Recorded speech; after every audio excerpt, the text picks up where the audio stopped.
it's going to be, it's up to me. If it's going to be, I can it's do up it. to me. I can do it. All right. We are live, everyone. Welcome. Welcome to the next episode of the Brian Tracy Experience. I am joined by my co-hosts and siblings, David Tracy and Christina Tracy Stein. And of course, the Brian Tracy himself. Hello, Dad. Well, it's a pleasure to be with you. What did you have for breakfast? What I've had berries and yogurt. Thank you. Oh, good. Yogurt. You're gonna be well fed. Well fed. Okay, so today the theme is time. I just lost your voice again. The theme is time. Can you hear me okay? Time and technology. Time and technology. So as we're being joined by all of Brian's fans, the theme is time. And so I'd like to kind of throw something out there just to put this in context. I would venture to say that everyone is actually a decamillionaire at this moment. Okay. And here's the reason. The average life expectancy is about 80 years. So, Dad, you're doing great. That's 42 million minutes. Should we just say that Brian is 82? So I cannot hear you guys. It's very vaguely. It's like you're whispering across the street. Well, that's probably because your speakers, Dad. You have to adjust your speakers. You got to make them so it's louder. I've done that. All right. We can hear you. Yeah, we can hear you just fine, but your speakers are probably turned down a little too low. So, if you go to your upper right of your screen, or even I think on your keyboard, you might have a volume control as well. We've got volume. Okay, we're fine now. Okay, great. Okay. So, at 80 years, that's 42 million minutes. All of us have used about at least half of that, at least on here. And so everyone listening to this probably has about 10 to 20 million minutes left of their life, which means that you are a decamillionaire in minutes. And today's theme is time. Dad, you've been quoted as saying that time management is life management. Yes. And so to start us off, when did you discover the power of time management? What does that mean to you? Well, what I discovered is that each use of time has a different value. Some people use their time extremely well. The critical thing is to think about what you're going to do before you do it. And that's why we teach planning, writing down everything you have to do. And then one of the things that I began teaching my clients is the law of three. The law of three says that if you make a list of 10 or 20 things that you have to do, 3 of those will account for 90% of the value of what you do. Here's a great challenge: is most people tend to do what is easy, and what is easy is little things that have no value. And if you get started doing little things of no value, you get into a rhythm of doing little things of no value, and by the end of the day, you haven't accomplished anything of importance. Whereas if you take and look at your list, you'll find there's one thing that is often worth 90% of all the value of everything that you do. But this is difficult, it's big, it's important, it's complicated, and it can have tremendous consequences. And the word is always consequences. What are the consequences of doing or not doing this? And in many cases, you'll find the consequences of doing one task, starting it and completing it and doing it properly, can be worth more than everything else that you do for that day. And speaking of time, we've got a lot of people tuning in to spend some time with you. We've got a trucking monk. Hello, trucking monk. Phoenix. We got Bio Vioral, Paul Kelly, Jagadish, Junaid Ahmad, Sophia Kanta, Abdus Salam, Bamadil. That was a tough one. Soka. Welcome, everyone. Welcome. Thank you for spending some time with us at the Brian Tracy Experience. So you've been quoted as saying that we live in a time where we have the attraction of distraction. Yes. Well, So how do we overcome all of these distractions that we're subject to all the time? well, the most important quality of success throughout the ages has been self-discipline or self-control. And one of the things I've found is that your job is to just say no to anything that is not a high value use of your time. Warren Buffett, who is worth 20, 30, 50, $100 billion, starting with nothing, is asked regularly, what is the secret of your success? He said, the secret of my success is simple. I just say no to everything except for the two or three things that are more valuable than anything else. And so what I have found is that if you want to be successful, what you have to do is you have to get into the habit of just saying no. Just like if you don't want to gain weight, then say no to eating foods that will cause you to gain weight. If you want to be successful, say no to everything that is a lower value use of your time, and spend your time doing only those things that really have major payoff if you do them and do them now and do them well. I'm a child of the 90s. So I remember the Just Say No campaigns from the Reagan administration. So just say no. So everything that's a distraction. Go ahead, Christina. I think a part of what, I know personally from distraction that there are times where I have things I need to do, and I have 25 other things that are sort of screaming at me from different directions. And so sometimes I actually have to remind myself if there's a task that might be harder for me to do. I have to remind myself why it's important to get the task done, why I have a deadline. So I have to, convince myself, hey, you chose to do this. You need to get it done. And if you don't get it done, here's the consequence, or you won't have time to get it done later. So focus in this moment and really get it done. It's like you have to will yourself through it sometimes, despite appeal of distraction. This is where your book Eat That Frog came about, right, Dad? Eat That Frog was a result of prioritizing your time management. Yeah. Ooh, is this the time for a book plug? Well, no, but can you talk about your frogs, right? Because nobody wants to eat the biggest, ugliest frog first thing in the morning, but generally that's what you need to do if you're going to set yourself up for success. The wonderful thing is if you can start each day with your most important task and then discipline yourself to stay at that task until it's complete, then you will have a wonderful start for the day. And for the rest of the day, you'll be more productive. But if you start off the day doing things of low or no value, then it's more likely that you'll continue to do things of low value. And then the day will be over. And you say, well, what happened to the day? Well, what happened was you got off on the wrong foot. So starting off with your most important task is one of the greatest of all success principles ever discovered.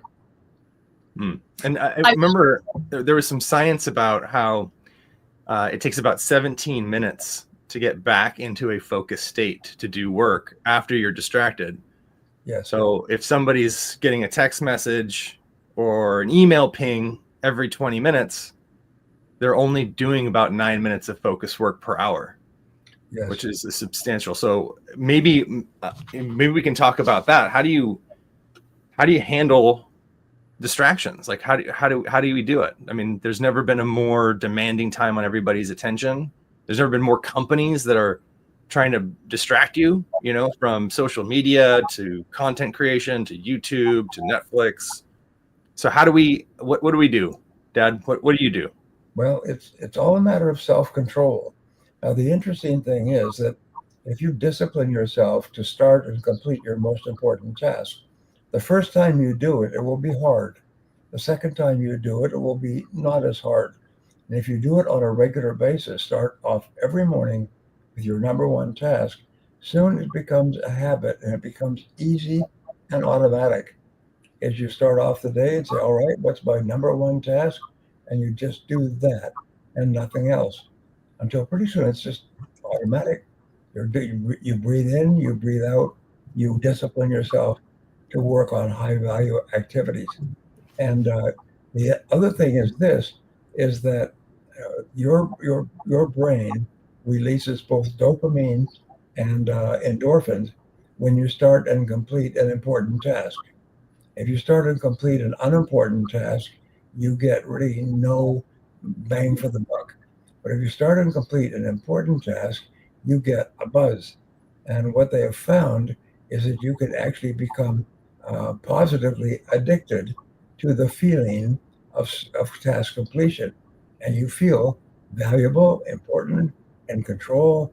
You feel more useful, more um, wealthier, and eventually you develop an addiction to starting and completing your important tasks. And once you have that addiction, then you will be in the top 20%, maybe the top 10%. You'll accomplish vastly more, and you'll be happy most of the time. It's interesting that if you start and complete a low value, no value task, it gives you a negative buzz. You feel frustrated and you feel a bit angry. You feel irritated with yourself because you are wasting your time. But when you use your time well, you feel really good about yourself. And so that's the key. Develop the habit.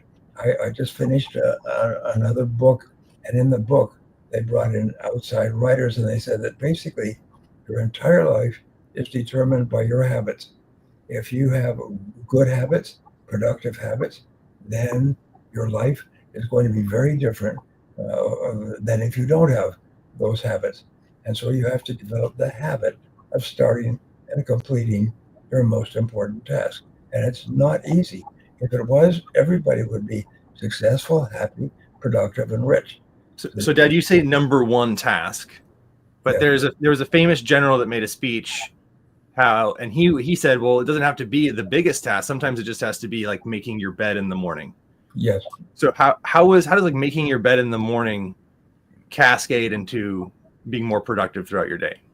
Well, what they have found, and that's what the general said, is that if you get up in the morning and immediately complete a task, and in the military, the task that you complete is you make your bed and make it so it's tight and smart and tucked in and everything else.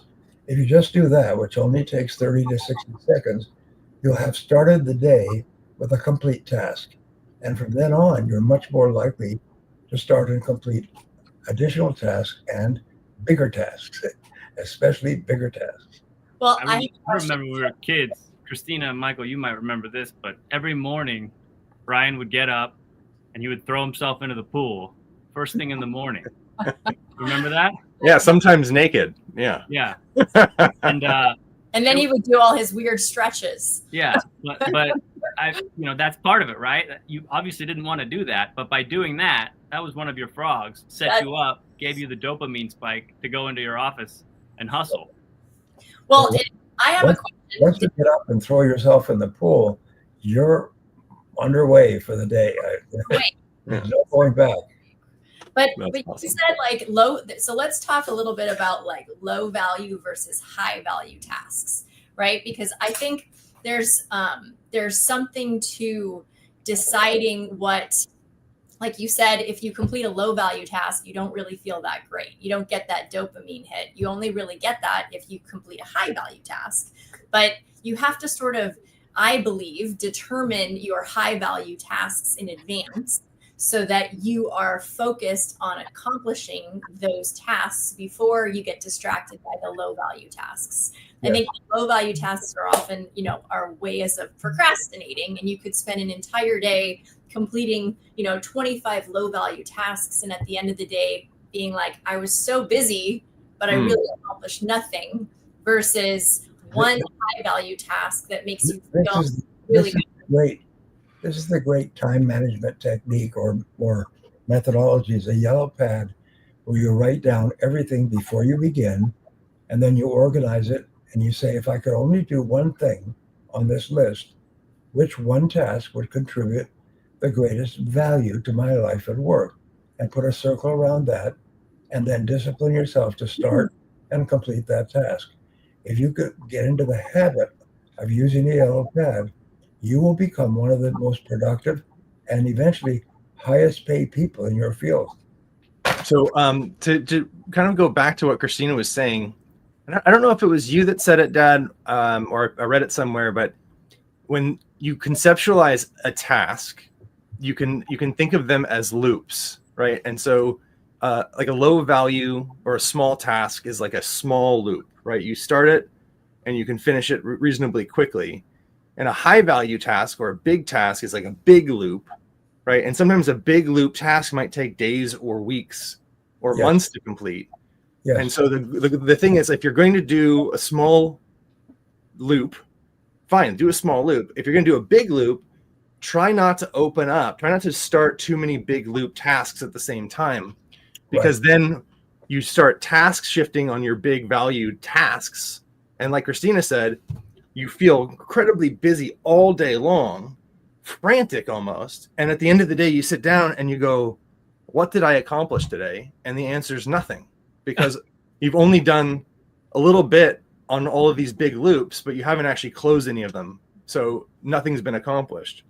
I would even take it a step further in that if those little loops or those low value tasks are not things you have chosen for yourself, right? Like even if it's, little things that are irrelevant to your life, if at the end of the day you've completed 10 low value tasks, but they're relevant to your life, you're going to feel better than if you've been you start your day checking your email and doing something for someone else, or getting a phone call, or going on social media, or doing something that really isn't contributing to your life in any way.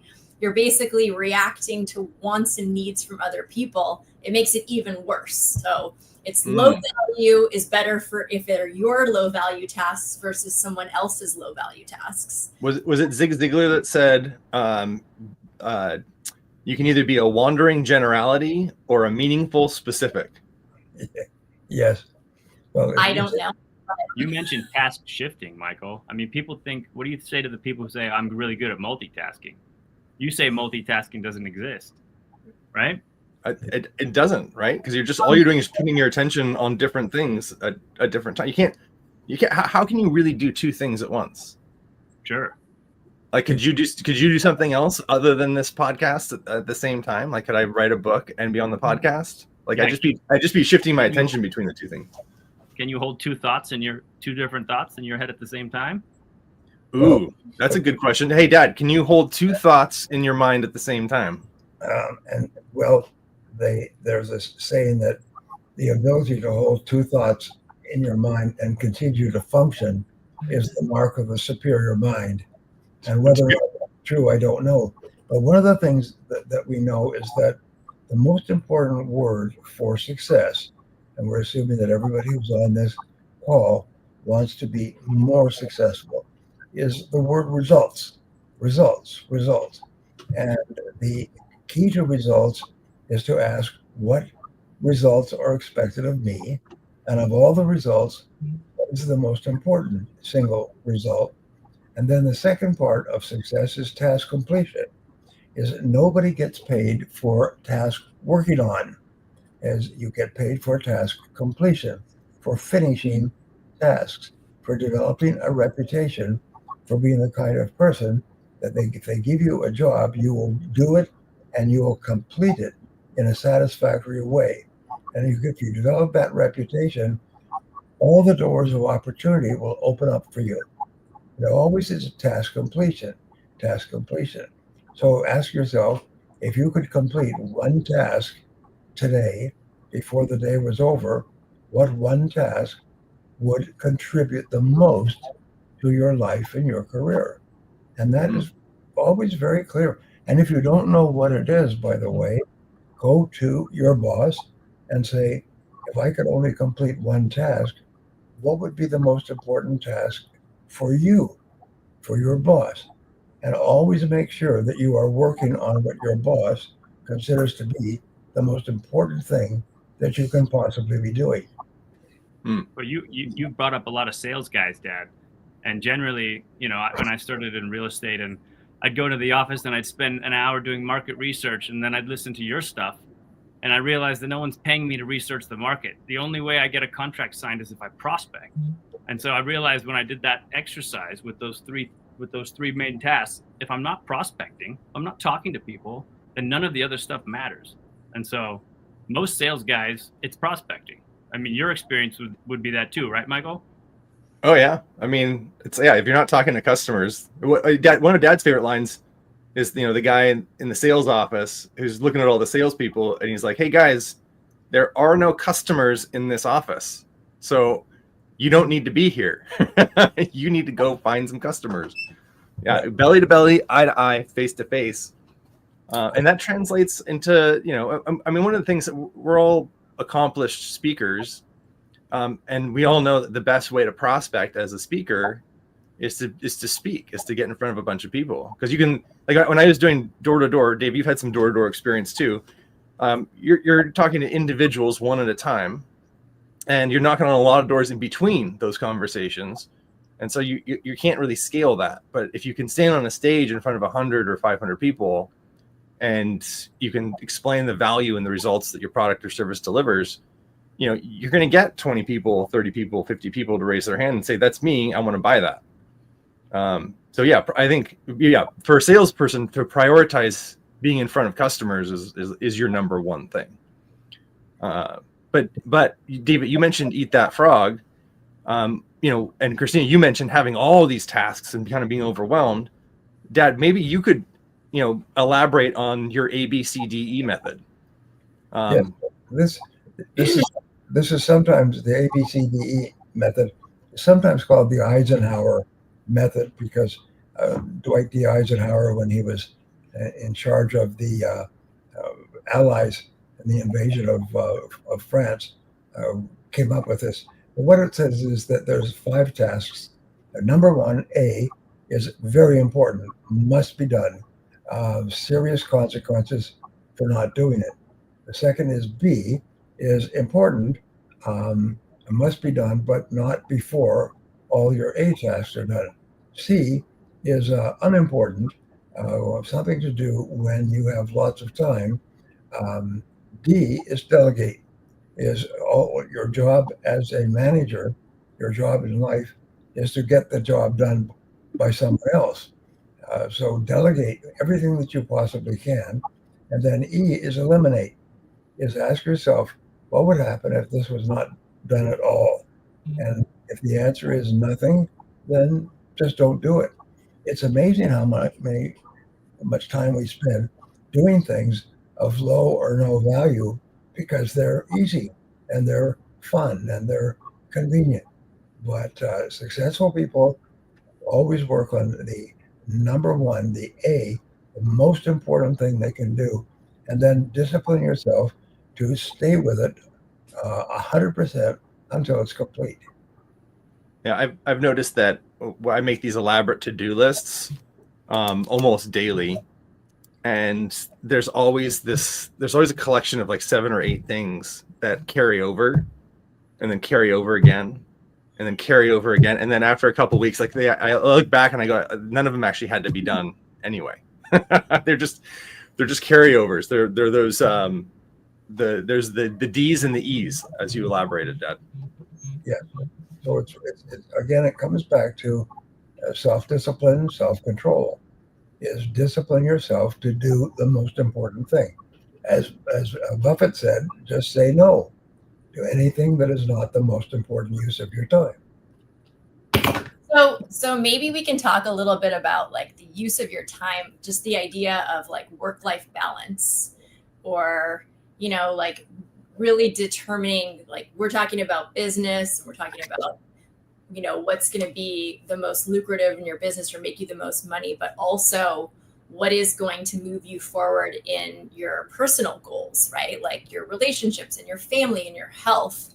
So you really have to determine how you want to allocate your time so that you're achieving goals in all areas of your life, not just, in terms of financial rewards. I think when people are investing too much in one direction and they neglect other parts of their lives, they tend to feel out of balance. And then that, it might not be low level tasks, but if you're not taking care of all parts of your life, then you do start to struggle or things feel disconnected in some ways. I think that's a really good point. I feel like when I'm feeling super duper overwhelmed with all the things that I have to do, sometimes I'll just go to the gym, and I'll come back and I'll have a calmness of mind and a clarity of thoughts, and I won't have any of that angst in my body anymore, and I'll be able to just do a bunch of focused work, because you can't always solve things that are happening inside your mind. Sometimes they have to be solved, with exercise. There's a big problem that people have, is that they come home at the end of the day, walk in, and immediately turn on the television. And so what I've taught to many of my seminar attendees is the importance of what we call the hour of power, which is the first hour after you finish your workday. And what you do is you discipline yourself to not put on television. Just come home and spend the first hour just talking to the most important people in your life, and just asking them, what they did today and how it worked, and what are their plans for tomorrow, and so on. But if you can discipline yourself, and I've had countless of my students tell me it transformed their lives, transformed their family lives, transformed their marriages, transformed their relationship with their children, just to come home and spend 1 full hour just hanging out with the most important people. Go down to your kid's room and talk to your kids, talk to your spouse, and just leave things off. That's really, just leave things off for the first hour. And it's amazing, once you develop that discipline, you become vastly more productive and happier. And that's the main thing. You're much happier. So, and Christina or David or Dad, I make a distinction, because I have a daily exercise, and it's always a challenge. So I can pay attention. Like I can pay attention to the wife and the kids. And I differentiate between paying attention to and being present. And I think it's difficult. Like I can listen to what one of my daughters is saying. I can respond to it, but sometimes I have to remind myself, look, how do you get more present in that moment? How do you maintain presence? Is there, I have to remind myself, I'm going to try to connect now. I'm not going to just listen to the words and respond to the words. I think to myself, how is she feeling? Why is she communicating like this? I'm going to try to really get present, because sometimes I'm holding a bunch of stuff in the back of my mind. And even though things are off and I'm not, on my phone, I'm still distracted. I'm not present. So do you guys have any advice for that? Well, I think that it's actually really, it's, I would adjust your advice, Dad, a little bit, in that, when you go out into the world, or if you're working on something, or you're, whenever we're interacting with anything, whether it's a task or people or stimulation, it activates our nervous system. So we get more and more stimulated throughout the day. And so kind of what you're talking about, Michael, those distractions are sort of like nervous system stimulation. So when you go to connect with someone, if you're overstimulated, you actually have less bandwidth for being present. You have less ability to take on more stimulation, whether it's mental or emotional or whatever. And so I suggest to people that if you want to be present with somebody important in your life, that you have to decompress a little bit. You have to make space for the ability to sit with them and be present and feel them energetically and connect emotionally. Because if you're too stressed out or you're too distracted, yes, you're sitting there listening, but most people can feel when you're actually with them and paying attention, or if you're just going through the motions of listening to them talk. So I think having, maybe don't turn on the TV, but maybe some kind of ritual that you go through that separates kind of the chaos that you're in to a more mindful moment. Sometimes it's like, hey, change your clothes, take a shower, go into a different space, some way of adjusting and sort of letting your nervous system calm down a little bit so that you have space for something else. David, you have 2 little kids. How do you do it? It helps if you get up a little earlier than them Yeah, it does. and prepare mentally, because when my kids wake up, they're already on 3 espressos, and I'm not on their level yet. And so if I don't have half an hour of solitude at least in the morning, because it's not just about this, right? It's about getting mentally prepared. Yeah. Yeah. Yeah. And the precious time that I have with my kids is taking them to school in the morning, because I have about 30 minutes of uninterrupted time where they're present, I'm present, I'm not listening to the radio, and I know that once I drop them off, that's it. The day starts. But before that, I get them, and I'm not going to see them for 5 or 6 more hours. And so I just remind myself of that, like how much time I really get with them every day. And I would say the first 90 minutes of the day is the most important thing. Those morning routines that you had, Dad, growing up, where you throw yourself in the pool and then you stretch and then you meditate and read, and all of those habits that you build up in the morning sort of keeps your mind calm so that you can be present with the people that you love. Because, the minute you pull this thing out and start checking emails, you're done. You're in a different headspace and you can't get back to it. So. But also, David, the ritual of your morning, right? Like you take that half hour to have your coffee and then your kids wake up and you can be present with them. Like that's a ritual with your kids. So it's like you're checking in and connecting, and then you guys go off for your day. I think it's also really helpful to have like a ritual in the morning and a ritual at night where, maybe it's like you have dinner and then you spend a little time reading books or whatever you do to kind of reconnect and check in. It really helps with facilitating that presence with the people around you when it's a predictable sort of check-in time where you're available and that you can be there for them and they know you're available. Yeah. It really enhances relationships. I remember sometimes I'd walk into the living room when I was young and Dad would be standing on his head. Do you guys remember that? I remember that. You went through it. Wheelbarrow, legs up. There's a famous story that everybody's heard. Nobody on their deathbed ever said, "I wish I'd spent more time at the office." The one thing that people regret is not having spent more time with the most important people in their lives. Never regret spending too much time with the key members of your family. You will always regret spending time doing things. And so always remember that if I have to choose, and in life, one of the great economists, Milton Friedman, wrote a book called Free to Choose, is that as you go through your life, you're always free to choose. You can choose to do something of higher value to you or something of lower or no value. And what happens is if you do not deliberately choose to do something that's really important, you'll end up by default doing things of low or no value. And the worst thing of all is it gets into a habit. And probably the 70% or more of people who work waste their time. They don't really do anything productive. They talk to their friends and play on their computer and read the newspaper and go for lunch and so on. Only a few people set priorities and work on high value tasks. And those are the ones that are paid the most, promoted the fastest, and who feel the best about themselves. What do you think about this idea? Sorry, but if you have kids too, it's important to remember that 90% of the time that they spend with you will be up until the age of 18. And so you've seen it, Michael and Christina, you've seen it, how fast they grow up. And when they're young, they're obsessed with you.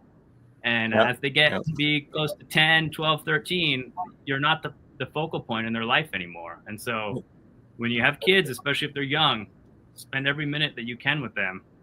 And it tapers off. It tapers off a lot after 13 because they form social groups and they want to hang out with their friends and then I'm not there yet, thank God, but I'm getting close.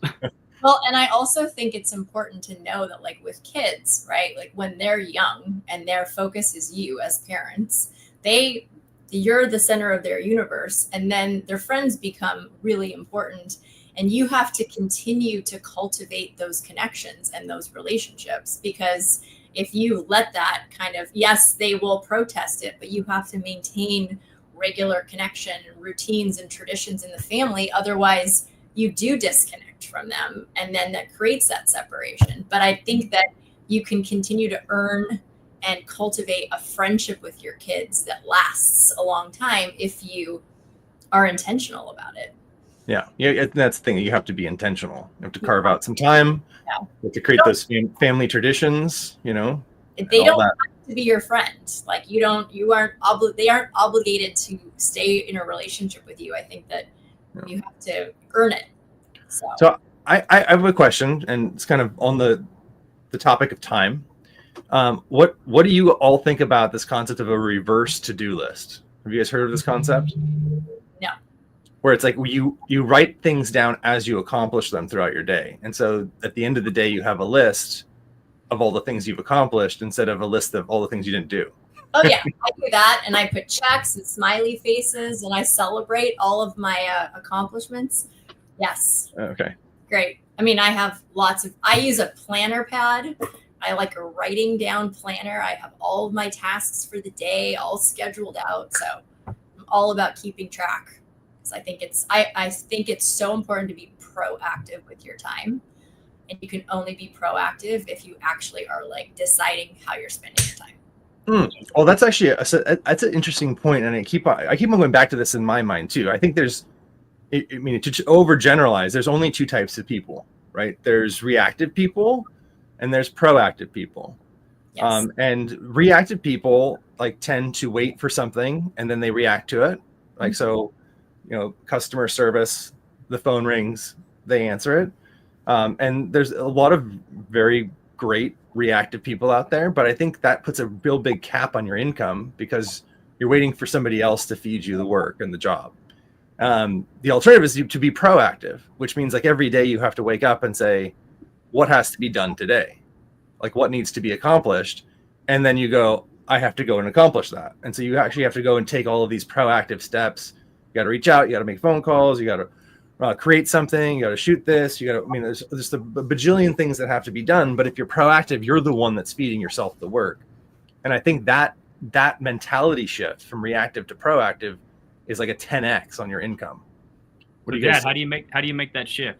If you're a reactive person, how do you become a proactive person? Dad, are you there? Can you hear me? Yes, I can hear you. You're asking me a question? Yeah. Oh, so yeah, David asked you. Go ahead, David. If you see yourself as a reactive person, how do you become a more proactive person? What's the one thing that you can do starting today that would shift your mindset? Well, you keep asking if I could only do one thing today before I was called out of town for a month. What one task would I want to be sure to complete? And keep asking yourself, what's the one task that you'd want to complete? And then start on that and discipline yourself to stay at it until it's done. At the beginning, it's very difficult, but it is the key to both success and happiness. Also, the most respected people in any world of work are the ones who have a reputation for getting the job done. The least respected are people that waste their time and work on low-value tasks and go halfway through and then they get diverted to something else. So if you want to be happy and you want to be respected and you want to be highly paid, then everything comes down to doing your most important task and disciplining yourself to stay at it until it's done. And then maybe you can take a break and do something that is not of great as value. But the best thing is when you develop the habit of doing valuable tasks, pretty soon you'll be impatient with wasting your time doing things of low value.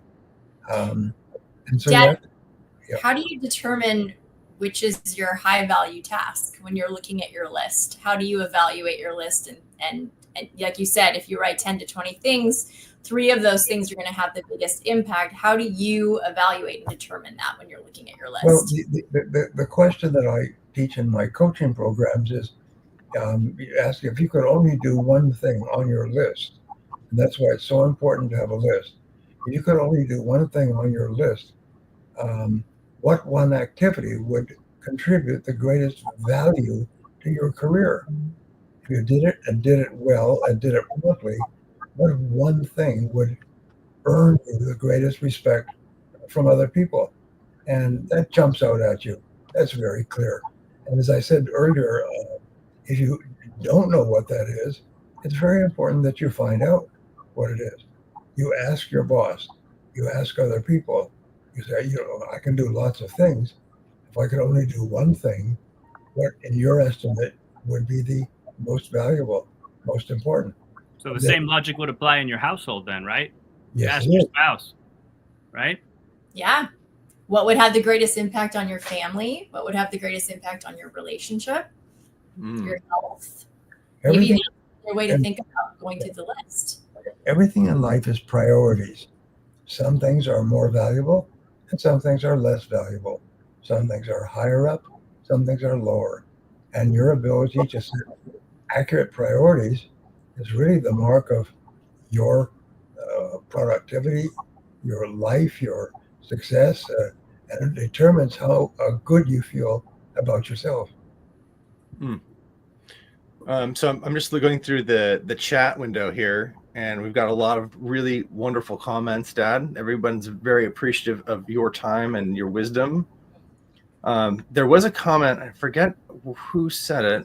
I'll try to call out their name, but it was an interesting one. It was like, please tell me you didn't start listening to your father until your 20s or something like that. And I would actually ask that question to each one of you guys, Christina and David. Like, when did you really start internalizing some of the lessons that Dad had been trying to teach you? Like, was it instant? Like when you were 5? Or I know for me, like I didn't really click until I had a bunch of other people kind of say like almost the exact same thing, just in a slightly different way. And I was like, oh, okay, now it's clicked. Now I get it. And that happened for me because I had a huge ego in my early 20s. And it took, some humbling experiences, but, I think probably around 25, 26 is when I really realized I was like, you know what, maybe Dad knows a few things about some things. So I would pose that question to you guys as well. I'd say different periods of time for different issues that I've dealt with. I feel like, when I was a teenager, I was overweight and, 230 pounds on a six foot frame. And so maximum achievement sort of helped the way me redefine my self-esteem. And then when I got into sales, I would say the psychology of selling sort of helped me prioritize what was important in order to succeed with that.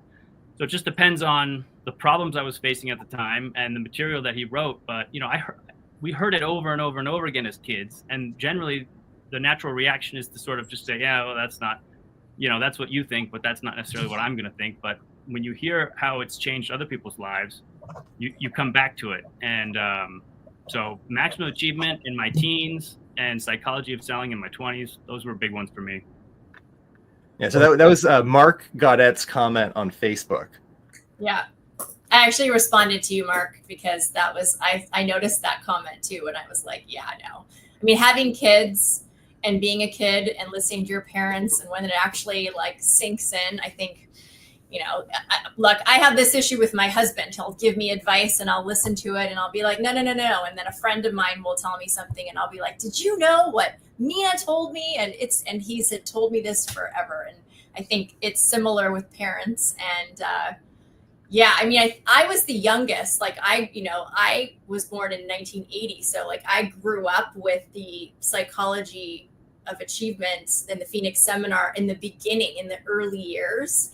And so by the time I was 18 was when, my dad was traveling the world and his career was really taking off. And so I think the amount of time I actually spent like learning these lessons in a time where I could absorb it was limited because of this trajectory. But going off into school and, getting a degree in psychology and a master's in clinical psychology and really pursuing psychology and relationships and interpersonal dynamics. And so hearing and learning that, I guess, on my own, in my own way, and then sort of revisiting my dad's material and seeing where there was overlaps and really kind of realizing where elements had kind of been planted in without me knowing it,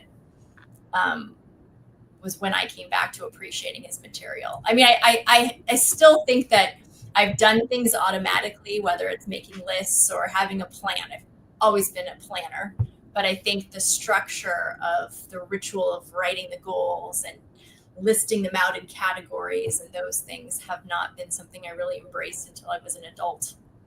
Yeah. Okay, Dad, we have another question from HMP from YouTube. How can we beat the fear of failure? I think this comes up a lot. So how do we do that? What's the first step? Well, there's several different approaches, and it's one of the most important things that you do in the whole world is eventually get yourself to the point where you're not afraid of failing. Because first of all, you are going to fail over and over again, as all success is preceded by an extended process of failure and learning valuable lessons. The other thing is to talk to yourself in a positive way, as we've talked about before. The most powerful things you can say is, I can do it. I can do it. I can do anything I put my mind to. I can do it. Is I never give up. I never give up. I never give up. So just keep repeating that to yourself until at a certain point, sort of like drilling for oil, you drill the well deeper and deeper and deeper, and finally it hits. And for the rest of your life, you are going to fail. You're going to fall down. You're going to bang your nose. But that you reach the point where you say, well, if it doesn't work, I'll try something else. If that doesn't work, I'll try something else. But I just will never give up. I will never give up. And I find that very helpful too. I reframe the word failure. I go, this is a learning attempt. Yes. Or this is the first iteration of many. You just mentally prepare that you're the first time, second, third time, sometimes the fourth, fifth, sixth time, it's just not going to work. But every single time you try something, you make small corrections, you get better, you try something else, and eventually it starts working, whatever it is. Yeah, that's why I asked you if you could hold two thoughts in your head at the same time. You can't hold a positive thought and a negative thought in your head at the same time. And ultimately, it's your choice. And when you realize that it is your choice, then things change, and the way you think about things change. That's like the law of substitution, David, and and maximum achievement. Yeah. Well, I mean, that goes back to another comment. Somebody asked about addiction, right? How do you overcome addiction? Sometimes you need to substitute a negative addiction with a positive one. So people will be alcoholics, and then they'll shift over and become exercise addicts. And maybe it's not a good thing to become an exercise addict, but it's certainly a net benefit to your life to switch something that's destructive to something that's actually helping you, and still finding a balance with that. Yeah. They say, what is it? Good habits are hard to form and easy to live with, and bad habits are easy to form and hard to live with. Yeah. Hey, I was thinking about it. I know last time we stopped with everybody declaring themselves to be unstoppable. I think that was a really cool way to end. And I was thinking for today, it would be great to hear from everybody. We've been talking about time. We've been talking about, doing your most important tasks, overcoming failure. So I would love to hear from you guys who are listening and participating today. Come up with one task that you're committing to complete, so that you can feel that boost of dopamine and be proud of yourselves. And maybe writing it down will make you feel a little more accountable. But so we're here. So put in the chat, write down, just think about something you are committing to complete in the next 24 hours. An A task. Yes. An A task, right? And we're gonna hold you accountable next week. I want to hear from you. Tell us what you're gonna do. So I'm gonna start hearing, give us your tasks. We're going to comb through the comments. We're going to identify you and your task, and we will call you out next week. Penny, you've got this. You've got one. Penny. Come on, Penny. We will ask you about it live. Yes, master copywriting. Okay, what next? Say exercise. Say, I will exercise 3 times a week. No, it's not 24 hours. It's you're challenging yourself. You can do it. We can come up with ours. Oh, master copywriting. That's a great one. Yes. Use AI. Use AI to help. To master copywriting. Yeah. Speaking of Start time with management, yeah, completing you put this little sticker on your Washing- monitor. Penny. Yeah, you got to use it. Okay, look at this. We've got Sweet. finishing the manuscript of my first book. Way to go, Magdalena. Amazing. Vision complete for masterpiece. Yes. Great. You guys keep writing this stuff down. You're going to hold yourselves accountable. We're going to be thinking and sending you positive energy, and you're going to have you're going to be so happy 24 hours from now when you work on this. Finish web design. Caleb Bauer, Okay. you will pass. You will pass your test. Wonderful. The great rule is get Studying going. Let's go, Francis. Finish your financial report, Onish. Get it done. The great rule is get going and keep going. For money. Okay, Becky. Okay, we're going to review all these comments over the course of the week. We will all be back next week to hold everyone accountable, and we'll have a new theme, of course. We got started a little late, so we're going to finish a little short, which is fine because I think we got a lot of great content out. As always, David, thank you for helping co-host. Marco. Sorry. We're going to leave Christina on for the next hour to be your cheerleader. I'm just really proud of you all for writing it down. I know it's even coming up with it and having the courage to write it down is a significant step. So yeah. Get it out of your head and on a piece of paper. That's always the first step. Write it down. Right, Dad? You can do it. All right. Well, I guess so. We'll see everyone next week. All right. Thank you. Thank you all for Bye, joining. everyone. Bye. Bye. See you next time.